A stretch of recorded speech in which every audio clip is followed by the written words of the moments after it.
Napapansin na nila mga gawi kong parang hindi pambabae. Kasi bis na Chinese Carter, laruan ko ay text sa cholens. Tapos kajamin ko lagi noon mga sigang lalaki sa amin.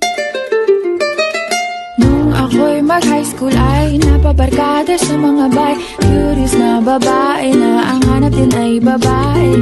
Sa halip na makeup kit, bit-bit ko ay gitara. Tapos pormahan ko lagi ay long sleeves na t-shirt at faded na lonta. Pero nung makilala kita, nagbagong bigla ang aking timpla. Natutuwa ko na magpariban at mag-ahit ng kilay at least once a month. Hindi ko alam kung anong meron ka na sa akin ay nagpalambot ng bigla. Sinong mag-aakalang lalaki pala ang bibiyag sa tulad kong tigreng gala.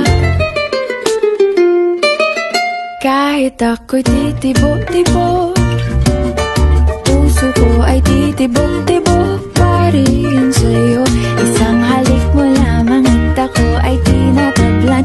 At ang aking pagkababae ay nabubuhayan na para bang bulaklak na namumukadkad. Dahil alaga mo sa dilig at katamtamang sigaw